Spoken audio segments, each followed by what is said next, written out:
Hello दोस्तों, कैसे हो? सब अच्छे होंगे, आपसे आशा करता हूँ। हम क्लास 12 के इलेक्ट्रोस्टैटिक में पढ़ रहे थे और आज हमारा फर्स्ट चैप्टर का लास्ट टॉपिक है, जो कि है टॉर्क एक डाइपोल पर। देखो, हमने पढ़ा डाइपोल क्या होता है, ए सिस्टम ऑफ चार्ज। दोनों चार्ज कैसे होंगे? सेम होंगे। नेचर में कैसे होंगे? अपोजिट होंगे। उनके बीच में क्या होगी? Small distance. वो क्या होगा? डाइपोल। हमने डाइपोल में देखा इलेक्ट्रिक फील्ड इंटेंसिटी देखी, कहाँ पर हमने देखी electric field intensity equatorial point पे देखी, एक्सियल पॉइंट पे देखी। ठीक है, उन दोनों के बीच में रिलेशन देखा कि जो एक्सिस पे हमारे पास इलेक्ट्रिक फील्ड इंटेंसिटी आती है डाइपोल की, वह डबल होती है इक्वेटोरियल की तुलना में। हमने विभिन्न प्रकार के देखे कि पॉजिटिव चार्ज के लिए इलेक्ट्रिक फील्ड लाइन किस प्रकार की है, नेगेटिव किस प्रकार की है, इलेक्ट्रिक फील्ड लाइंस में जो प्रॉपर्टीज हैं उनके बारे में पढ़ा। आज हमारा अगला टॉपिक है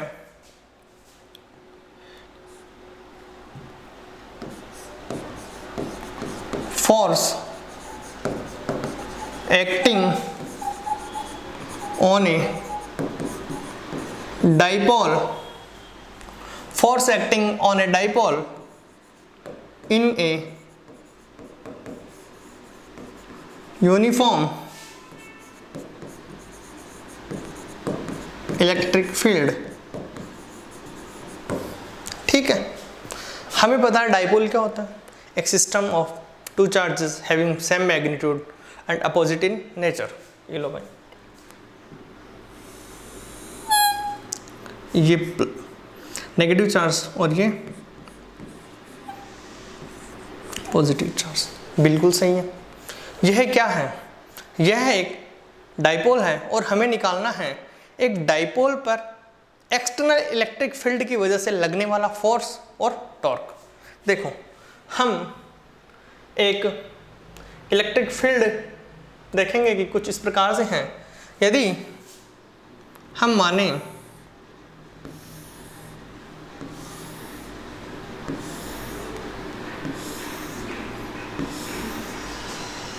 ये क्या है, कोई यूनिफॉर्म इलेक्ट्रिक फील्ड है। यूनिफॉर्म इलेक्ट्रिक फील्ड का मतलब क्या हुआ? यूनिफॉर्म इलेक्ट्रिक फील्ड का मतलब है कि यहाँ पर जो भी इलेक्ट्रिक फील्ड होगा उसका मैग्नीट्यूड क्या होगा? सेम होगा। मैग्नीट्यूड क्या होगा? सेम होगा।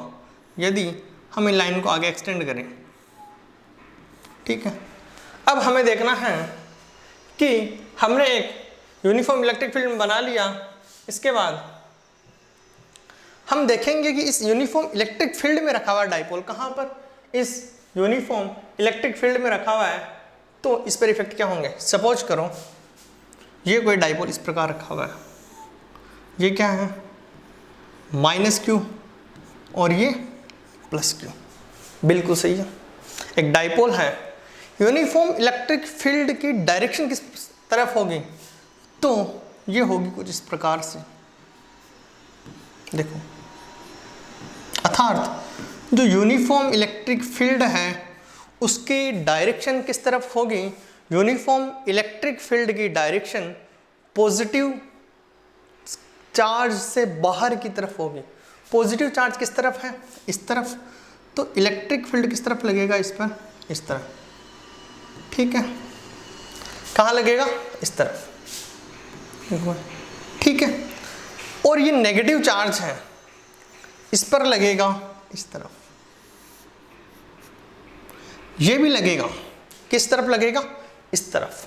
देखो, हम यदि फोर्स की बात करें, कितना फोर्स लगेगा, तो हमें पता है इलेक्ट्रिक फील्ड इंटेंसिटी क्या होता है? Force per unit charge. यही होता है या नहीं होता? यदि हम इलेक्ट्रिक फील्ड की बात करें तो हमें पता है इलेक्ट्रिक फील्ड इंटेंसिटी होती है E = F/Q। Q क्या है? यूनिट टेस्ट चार्ज है। ठीक है, तो यहाँ से F की वैल्यू क्या आएगी? यहाँ से जो F की वैल्यू आएगी वह कुछ इस प्रकार से आएगी। F = होगा EQ। क्या? EQ। बिल्कुल सही है। देखो, हमारे इस तरफ आ रहा है इलेक्ट्रिक फील्ड, तो यहाँ पर जो लगने वाला बल होगा, देखो इस तरफ जो F लगेगा वह कितना होगा, QE। कितना होगा, QE। होगा या नहीं होगा? कैसे हुआ? पॉजिटिव की वजह से उस तरफ। अब ये यहाँ पर चार्ज कैसा है, नेगेटिव, वहाँ पर कैसा है, पॉजिटिव। तो सर इसमें और इसमें दोनों में चार्ज तो सेम है, तो बल भी समान लगेगा। हो सकता है यहाँ पर नेगेटिव चार्ज है, इसकी वजह से यहाँ पर लगने वाले बल की दिशा इसके बल की दिशा की विपरीत होगी। बिल्कुल सही है। तो यहाँ पर जो F लगेगा वह इस तरफ लगेगा और कितना लगेगा, वह होगा E × Q। होगा या नहीं होगा? होगा। देखो मेरी बात सुनो, इस तरफ मेरे इस हाथ पर 10 न्यूटन बल लग रहा है, इस पर 10 न्यूटन। क्या कोई फर्क पड़ेगा? नेट फोर्स कितना आएगा, रिजल्टेंट फोर्स कितना आएगा, 0 आएगा। कितना आएगा, 0 आएगा। तो सर क्या इस डाइपोल पर भी ऐसे कुछ होगा? हाँ बिल्कुल होगा। कैसे होगा? इस तरफ बल लग रहा है आपके EQ, कितना, EQ किस डायरेक्शन में, इस डायरेक्शन में, और ये लग रहा है आपके इस डायरेक्शन में, कितना, FEQ। ये दोनों बल हमारे पास एक ही दिशा में लगते तो जुड़ जाते, लेकिन ये दोनों बल अलग अलग दिशाओं में लग रहे हैं, इसलिए नेट फोर्स कितना होगा, इस डाइपोल पर लगने वाला कुल बल कितना होगा, कुल बल कितना होगा भाई, F नेट कितना होगा, 0 होगा। क्यों? क्योंकि प्लस वाले की तरफ इस तरफ बल लगेगा, नेगेटिव वाले के इस तरफ बल लगेगा, नेट रिजल्टेंट फोर्स 0 आएगा। कितना आएगा, 0। और पॉजिटिव वाले पर बात करें तो फोर्स आएगा EQ। कितना, EQ किस डायरेक्शन में, पॉजिटिव की डायरेक्शन में। किसमें, पॉजिटिव की डायरेक्शन में। यदि बल की बात करूं नेगेटिव पर, बल कितना आएगा, EQ किस डायरेक्शन में, इस तरफ, अपोजिट आएगा। दोनों का मैग्नीट्यूड सेम है, दोनों आवेशों का परिमाण समान है, तो क्या होगा, इनका बल समान आएगा। लेकिन इलेक्ट्रिक फील्ड में क्या होंगे, ये बल क्या होंगे, एक पॉजिटिव है दूसरा नेगेटिव है, इनकी डायरेक्शन क्या होगी, अपोजिट होगी।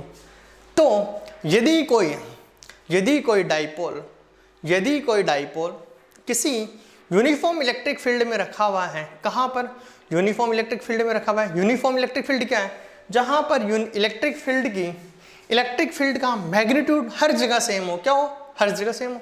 यदि कोई डाइपोल, वापस बोल रहा हूँ, यदि कोई डाइपोल किसी यूनिफॉर्म इलेक्ट्रिक फील्ड में रखा हुआ है, तो उस पर नेट फोर्स 0 लगेगा, कुल बल 0 लगेगा। तो क्या होगा, देखो भाई क्या होगा। देखो सपोज करो ये मार्कर है, ठीक है। यदि इस पर नेट फोर्स 0 है, तो हो सकता है ये इसको घुमाने की कोशिश करें। देखो इस प्रकार से, इस पर बल लग रहा है इस तरफ। हम एक बार आगे वाले पे देखो, ये कुछ इस प्रकार से है। हमें पता है इस पर बल लग रहा है इस तरफ, यहाँ पर लग रहा है इस तरफ, ठीक है। तो ये क्या करेंगे, ये इस पूरे सिस्टम को इस तरफ घुमाने की कोशिश करेंगे या नहीं करेंगे। नेट फोर्स 0 होगा, लेकिन ये क्या करेंगे, जैसे मार्कर है इस पर नेट फोर्स 0 है, ये क्या करेगा, ये घूम तो सकता है, ऐसे नहीं घूम सकता क्या, घूम सकता है इस प्रकार। समझ में आया? वापस देखो, ये हमारा डाइपोल किस प्रकार से था, ये -Q था, ये +Q था, इस तरफ बल आया, इस पर आया इस तरफ। यदि मैं देखूं कि इस पर नेट फोर्स 0 है, लेकिन इन दोनों को इस प्रकार पकड़ो तो देखो, यदि ये इस तरफ और ये इस तरफ, इसको क्या करेंगे, इसको रोटेट करने की कोशिश करेंगे या नहीं करेंगे, ये घूमने की कोशिश करेगा।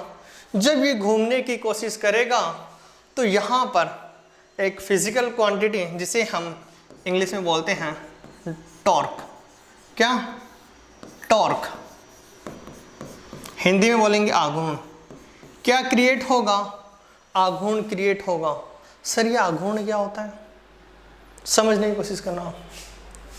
आघूर्ण के देखो, आघूर्ण के बारे में आपने एग्जाम्पल खूब देखे हैं, हो सकता है आपकी नज़र उन पर गई नहीं हो, देखे हैं उनके बारे में सोचा ना हो, ये एग्जाम्पल देखना हो। इसमें देखो ये क्या है, हमें इसके क्या करने हैं, इसके जो ये पेज है हमें क्या करने हैं, खोलने हैं। तो हमने क्या किया, जो खोलने का अपरेटस था उसके साथ हमने एक लंबी रोड कनेक्ट की है। क्या की? लंबी रोड। उससे क्या है, इसके पेज आसानी से खुल जाएंगे। अर्थात हमें जो श्रम करना पड़ेगा, हमें जो मेहनत करनी पड़ेगी वो क्या होगी, कम। मतलब सर इसका मतलब तो ये हुआ कि यहाँ पर इस लंबाई का कोई ना कोई फ़र्क पड़ता है। बिल्कुल पड़ता है, बस मैं यही समझाना चाह रहा था, यही आघूर्ण है। ये क्या कर रहा है, इस पेज को ऐसे क्या कर रहा है, घुमा ही तो रहा है। क्या कर रहा है, घुमा रहा है। आया समझ में? अगला एग्जाम्पल देखो, ये तो आपने सबने देखा होगा, ये तो बेसिक एग्जाम्पल है। जैसे हमारे ग्रामीण परिवेश में, हमारे घरों में जो पशुओं के चारा काटने की मशीन होती है वह कुछ इस प्रकार से होती है, यह सबने देखी होगी। लेकिन कभी गौर किया है, ये जो हैंडल है, ये जो हैंडल है, जो ये हैंडल है वो इसके एक यहाँ पर है। कहाँ पर है? ये हैंडल है, इसके एक जो परिधि है, जो ये आपके जो साइक्लिक ये परिधि है, आपके जो व्हील है, जो पहिया है, उसके एक कोने पर है, ना कि इसके सेंटर पर। देखो इसमें क्या है, ये जो व्हील है दिखाई दे रहा है, ये पहिया दिखाई दे रहा है ना, इसमें जो हत्था है वो कहाँ लगा हुआ है, इसके एक कोने पर। इसका मतलब सर यहाँ पर भी कुछ ना कुछ तो, यहाँ पर भी तो कर सकते थे, सेंटर पर भी तो कर सकते थे, कर सकते थे। तो सर उसमें क्या होता, उसमें हमें बहुत ज़्यादा मेहनत करनी पड़ती। क्या करनी पड़ती? बहुत ज़्यादा मेहनत करनी पड़ती, आपने देखा होगा। ठीक है, और एग्जांपल लेते हैं। सबसे पहले आपको टॉर्क क्लियर करते हैं। टॉर्क में क्या होता है पता चल गया? अभी तक तो इसके बारे में सोचा नहीं, लेकिन अब सोचना कि ये जो हैंडल है इसका इस परिधि के किनारे पर है, ना कि इसके सेंटर पर, केंद्र पर नहीं है। कारण पता चल गया, आगे देखते हैं। ये देखो, ये गेट दिखाई दे रहा है। आपके गेट पर जो हैंडल होते हैं वो यहीं पर है। देखो इसमें कोई ये गेट है, ये इस तरफ मानो ये दीवार से हिंज है। ये क्या है, कोई दीवार है। क्या है? दीवार है। जो गेट के हैंडल होंगे वह यहाँ पर लगे होंगे कुछ इस प्रकार से। कारण क्या है, यहाँ पर क्यों सर, बीच में भी तो कर सकते थे, मजबूत हो जाते। अरे ऐसा कुछ भी नहीं है, इधर देखो, देखो यहाँ पर ये हिंज है। हमें क्या करना है, इसको बल लगा के क्या करना है, खोलना और बंद करना है। कहाँ पर? यहाँ से तो कुछ फर्क पड़ेगा नहीं, हमें बल लगाना है। यदि हम बल लगाएंगे तो देखो, एक तो यहाँ पर, एक यहाँ पर। यहाँ पर दूरी क्या है, कम है, और यहाँ पर दूरी क्या है, ज़्यादा है। तो सर इसका मतलब तो वाह कि जहाँ पर ये बल लग रहा है और दूरी बढ़ रही है तो हमें ताकत कम लगानी पड़ रही है। इतना तो समझ में आया होगा। और कुछ भी समझ में आए या ना आए, टॉर्क के बारे में इतना तो समझ में आया होगा कि यदि इस जो हमारा गेट है उसका जो हैंडल है वो उस किनारे पर इसलिए है ताकि हमें खोलने में और बंद करने में इसको आसानी हो, तो किस प्रकार होगी, अर्थात जितनी लंबाई अधिक होगी उतना क्या टॉर्क ज़्यादा होगा? होगा। अभी उसके बारे में आगे डिस्कस करते हैं। इधर देखो, हाँ ये अब टॉर्क की डेफिनेशन क्या होगी। देखो भाई, ये इधर क्या लग रहा है, फोर्स लग रहा है। क्या लग रहा है? फोर्स। और कहाँ पर हिंज है, यहाँ से। ये क्या है? लंबाई है। तो मुझे एक चीज़ बताओ, जो ये बल लग रहा है और ये लंबाई है, क्या एक दूसरे के परपेंडिकुलर है? बिल्कुल सर परपेंडिकुलर है। ये देखो, ये और ये दोनों आपस में क्या है, 90 डिग्री पर है। तो क्या सर जो हमारा गेट था, ये गेट है, जो यहाँ पर लगने वाला बल और ये भी लंबाई में क्या एक दूसरे के परपेंडिकुलर हैं? बिल्कुल हैं। कैसे हैं? देखो, ये और ये एक दूसरे के क्या है? परपेंडिकुलर है। इसमें देखो क्या है, इन्होंने क्या बताया? बल इंटू ये क्या है? लंबाई। कौन सी? परपेंडिकुलर। तो सर टॉर्क क्या हुआ? टॉर्क हुआ फोर्स इंटू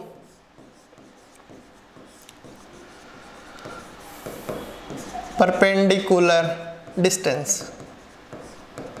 इतना सा याद रखना है, इतना सा हमेशा याद रखना है। टॉर्क इक्वल टू क्या होगा? Force into perpendicular distance. Force into बोला है मैंने यहाँ पर, फोर्स इंटू, आपने क्लास 11 में तो पढ़े होंगे डॉट प्रोडक्ट क्रॉस। सर नहीं पढ़े, 11th में थे नहीं। अरे थे, पढ़े नहीं? 11th में थे या नहीं थे? थे। डॉट प्रोडक्ट थे, क्रॉस प्रोडक्ट थे। मैंने बोला है एफ क्रॉस डी, इसको बोलते हैं torque equal to F cross D. ये कौन सी? परपेंडिकुलर डिस्टेंस लेनी है भाई। कौन सी? Perpendicular distance. गेट के हत्थे यहाँ पर क्या होते हैं? चारा काटने की मशीन में जो हैंडल होता है वो एक कोने पर क्या होता है? चीज़ समझ में आई आज तो? सर देखी तो कई बार थी लेकिन समझ में नहीं आई, आज आ गई। अब देखो भाई, हमने क्या किया कि एक यूनिफॉर्म इलेक्ट्रिक फील्ड बनाया। ठीक है, वापस ड्रॉ करते हैं। बहुत सिंपल सा डेरिवेशन है।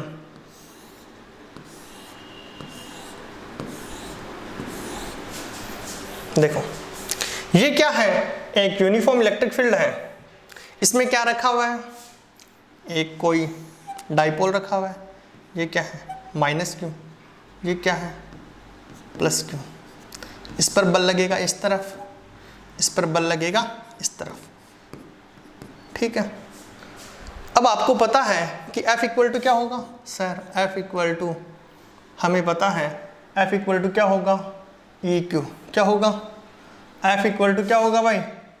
E Q.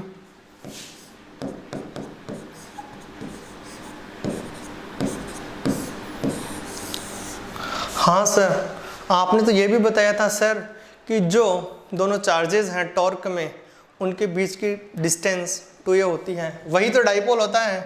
तो ये डिस्टेंस कितनी है? 2a है। कितनी है? 2a है।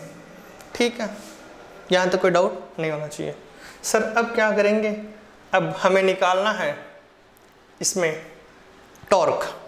टॉर्क क्या होता है? Force into perpendicular. फोर्स पता है? सर बिल्कुल पता है, फोर्स तो हमें पता है। फोर्स कितना है? E Q. Sir perpendicular distance कैसे निकालेंगे? तो इसके लिए देखो आपको कुछ भी नहीं करना।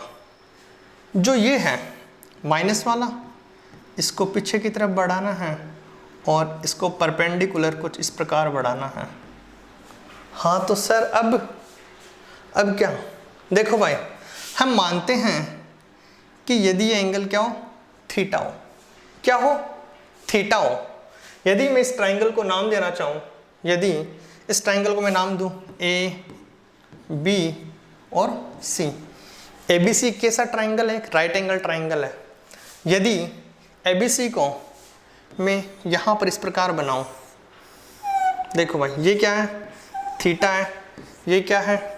2a है। और यदि मैं इसको नाम दूँ A B C. Sir perpendicular distance तो बी सी है, तो हमें वही तो निकालनी है। साइन थीटा इक्वल टू क्या होता है? बताओ भाई, साइन थीटा क्या होता है? परपेंडिकुलर क्या होता है? थीटा के सामने की भुजा क्या होती है? परपेंडिकुलर। तो क्या हो जाएगा? बी सी अपॉन ए सी। बी सी कितना है? बी सी की जगह बी सी लिख दो। ये कितना है? ए सी कितना है? 2a। कितना? 2a। तो सर बी सी की वैल्यू पता चल गई, कितनी आई?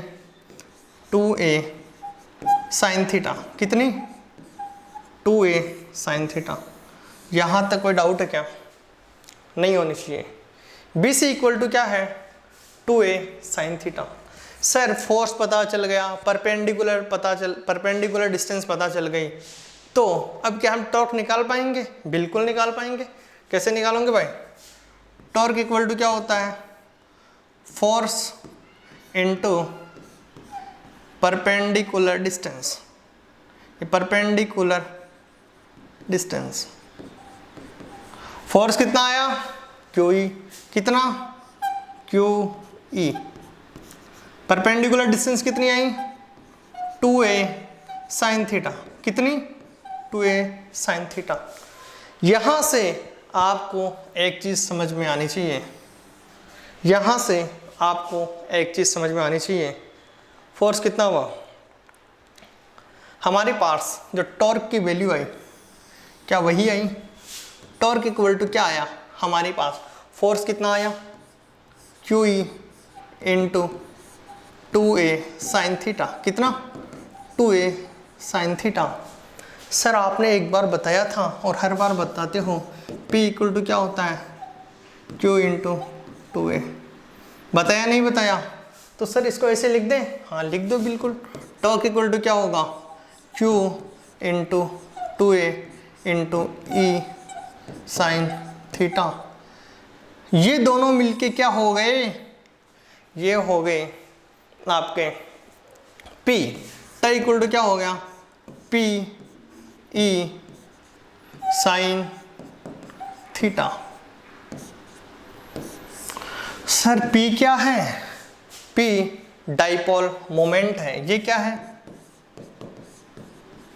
डाइपोल मोमेंट, क्या है, डाइपोल मोमेंट। डाइपोल मोमेंट क्या होता है, किसी द्विध्रुव की वह बताता है कि इसमें कितनी ताकत है, इसमें शक्ति क्या है, ये क्या है इसका डाइपोल मोमेंट। तो हमें पड़ता है, हमारे पास आया पी ई साइन थीटा, कितना, पी ई साइन थीटा। तो सर साइन की वैल्यू 0 हो सकती है, 90 हो सकती है, बिल्कुल हो सकती है। देखो आपने ये भी पढ़ा होगा, क्लास 11th में नहीं पढ़ा तो भी याद रखना, ए डॉट बी क्या होता है, ए बी कोस थीटा, क्या, और ए क्रॉस बी क्या होता है, A B sign theta.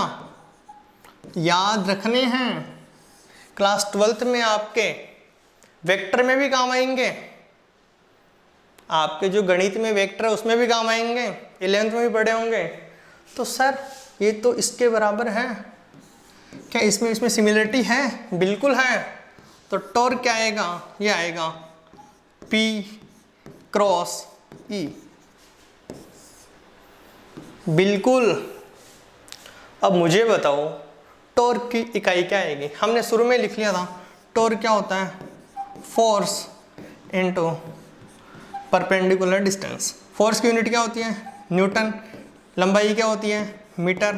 Torque की इकाई क्या हो गई, टॉर्क की इकाई क्या हो गई भाई, न्यूटन मीटर। फोर्स की इकाई क्या हो गई, फोर्स की इकाई हो गई आपके न्यूटन मीटर। अब हम इसमें कुछ केसेस देखेंगे, हम इसमें क्या करेंगे, कुछ केसेस देखेंगे। हमारे पास आया torque equal to P E sine theta, क्या आया, पी ई साइन थीटा। देखो भाई हमारे पास टॉर्क इक्वल टू क्या आया, पी ई साइन थीटा। इसमें देखो कुछ कंडीशंस हम उसे देखेंगे। देखो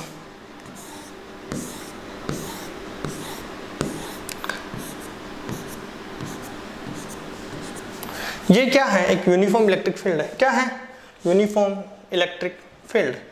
हमने क्या किया, जो एक हमारा डाइपोल था, क्या था, डाइपोल, यदि हमें ऐसे कर दिया माइनस क्यू और ये प्लस क्यू, ये क्या है, माइनस क्यू और प्लस क्यू, ये एक क्या बना, माइनस क्यू और प्लस क्यू क्या बने, डाइपोल। डाइपोल मिलके क्या बनाएंगे, डाइपोल, और इनके बीच की दूरी कितनी है, 2a। ये दोनों मिलके क्या बनाएंगे, ये जो माइनस क्यू और प्लस क्यू मिलके बनाएंगे डाइपोल। डाइपोल की वजह से क्या होगा, डाइपोल मोमेंट। यदि डाइपोल मोमेंट और इलेक्ट्रिक फील्ड के बीच एंगल 0 हो, मतलब इसी तरफ इलेक्ट्रिक फील्ड हो और डाइपोल की दिशा, ये तो क्या है, इलेक्ट्रिक फील्ड की डायरेक्शन, और ये क्या है, -2 प्लस किसकी डायरेक्शन होती है, P की। यदि P और E दोनों एक ही दिशा में हो, अर्थात साइन थीटा कितना होगा सर, थीटा कितना होगा 0, साइन 0 0, तो टॉर्क कितना आएगा जीरो आएगा। कितना आएगा? जीरो आएगा। तो सर इसे कहेंगे हम स्टेबल इक्विलिब्रियम। सर ये कैसे, समझ में नहीं आया? देखो भाई सीधा सा है, हमें पता है डाइपोल मोमेंट की डायरेक्शन क्या होती है, माइनस से प्लस। देखो कहाँ से कहाँ, माइनस से प्लस।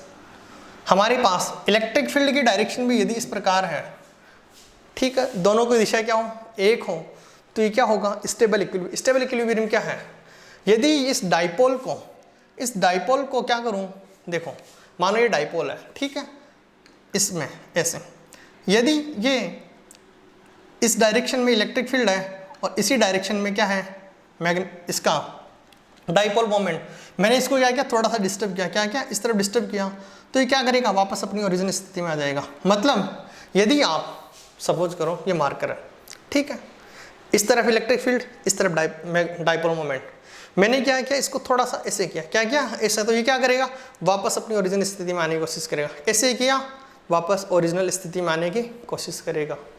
तो सर ये क्या हुआ, ये कैसा है, स्टेबल इक्विलिब्रियम, यह अपनी पुनः स्थिति में आने की कोशिश करेगा, ठीक है।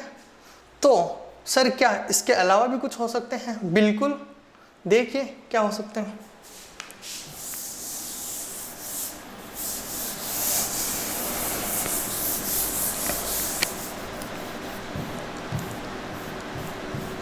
अब हम स्टेबल देख लें। सर अनस्टेबल भी होता है, बिल्कुल, कैसे, देखो अब एक अनस्टेबल इक्विलिब्रियम देखते हैं। सपोज करो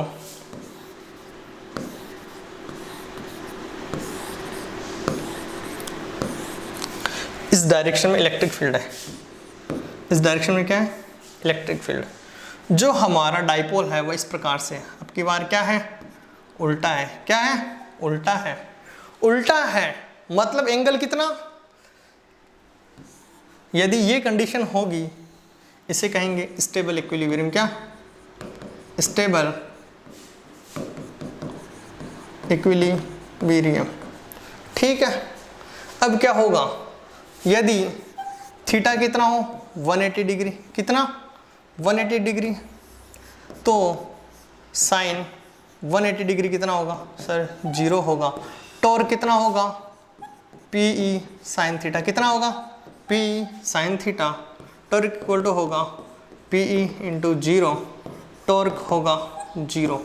तो सर इसमें क्या करें, क्या याद रखें, क्या समझने वाली चीज़ है, इसमें समझने वाली चीज़ इतनी सी है, यदि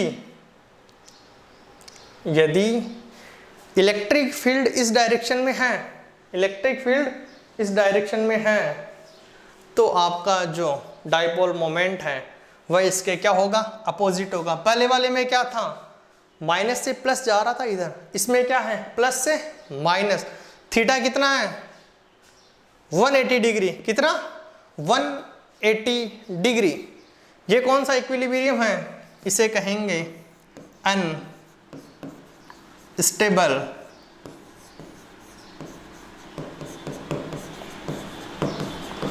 अनस्टेबल इक्विलिब्रियम, ठीक है।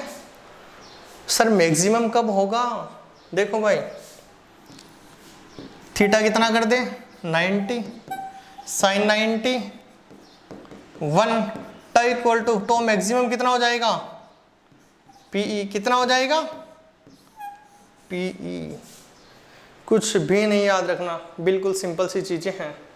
एक बार आपको वापस रिवाइज करा दूं, ये पता चला कि हमने यदि किसी यूनिफॉर्म इलेक्ट्रिक फील्ड में हमने किसी डाइपोल को रखा तो वहाँ पर नेट फोर्स 0 लगेगा, लेकिन वहाँ पर वो डाइपोल क्या करेगा, घूमने की कोशिश करेगा। क्या करेगा, बल 0 है लेकिन वो क्या करेगा, घूमने की कोशिश करेगा, तो वहाँ पर टॉर्क जनरेट होगा। टॉर्क क्या है, मैंने कुछ एग्जांपल दिए थे, जैसे ये आपके कोई व्हील है, उसके पेच खोलने के लिए कुछ इस प्रकार के औजार काम में ले जाते हैं। उसके बाद में बताया कि जो चारा काटने की मशीन है उसका हैंडल एक किनारे पे होता है, न कि उसके केंद्र में। उसके बाद में मैंने बताया टॉर्क की परिभाषा, टॉर्क क्या होता है, फोर्स इंटू परपेंडिकुलर डिस्टेंस, ठीक है। यूनिट क्या होगी, न्यूटन इंटू मीटर। उसके बाद में हमने इसके परपेंडिकुलर डिस्टेंस निकाली, जो कि हमारे पास आई 2a साइन थीटा। फोर्स कितना आया sir, electric field into charge Q into E, हमने टॉर्क इक्वल टू लिखा QE into 2A sine theta. हमें पता है P इक्वल टू क्या होता है, Q इंटू 2A, तो हमारे पास बचा PE साइन थीटा। क्या बचा, torque equal to PE sine theta. उसमें हमने कितने केस लिए, 3 केस लिए। कौन कौन से, थीटा क्या हो, 0 हो, मतलब इलेक्ट्रिक फील्ड और जो आपका डाइपोल है वह एक ही डायरेक्शन में है। डाइपोल मोमेंट की डायरेक्शन मैंने कहाँ से कहाँ बताई सदा, माइनस से प्लस। देखो माइनस से प्लस, इलेक्ट्रिक फील्ड की डायरेक्शन भी उसी तरफ। यदि दोनों एक दूसरे का अपोजिट हो, क्या हो, अपोजिट हो, इस प्रकार हो, तो क्या होगा, अपोजिट होंगे तो क्या होगा, एंगल कितना होगा 180 डिग्री, साइन 180 डिग्री, 0। कौन सा, अनस्टेबल इक्विलिब्रियम। अनस्टेबल मतलब, एक बार में अनस्टेबल इक्विलिब्रियम में बता दो। देखो भाई, सपोज करो अनस्टेबल इक्विलिब्रियम है, आपने इसको इस तरफ घुमाया, क्या थोड़ा सा इस तरफ डिस्प्लेस किया, तो ये क्या करेगा, वापस पूरा घूम के, ये क्या करेगा, वापस पूरा घूम के इस तरफ आएगा और वापस इस स्थिति में आने की कोशिश करेगा। कितना घूमेगा, 180 डिग्री। कितना घूमेगा, 180 डिग्री। कौन सा इक्विलिब्रियम होगा, अनस्टेबल इक्विलिब्रियम होगा। सर मैक्सिमम कब होगा, साइन थीटा कहाँ पर मैक्सिमम होता है, 90 डिग्री पर। कहाँ पर, 90 डिग्री पर, इसीलिए साइन 90 1, तो टॉर्क इक्वल टू क्या होगा, PE। ठीक है, कैसी क्वांटिटी है, वेक्टर क्वांटिटी है। यहाँ तक आपको समझ में आ गया होगा। हम कल आपके इलेक्ट्रोस्टैटिक पार्ट 2 में स्टार्ट करेंगे गाउस लॉ। तब तक के लिए मैं आपसे आशा करता हूँ कि आप इसको एक बार देख के और बिना देख के करोगे तो आपको डेरिवेशन अच्छे से समझ में आएंगे और आपके कंसेप्ट क्लियर होने चाहिए कि टॉर्क क्या होता है, टॉर्क कैसे लगेगा, स्टेबल इक्विलिब्रियम क्या होता है, अनस्टेबल क्या होता है। तब तक के लिए मैं आपसे इजाज़त लेता हूँ, जल्दी मिलते हैं नए कंसेप्ट के साथ। And again thank you so much.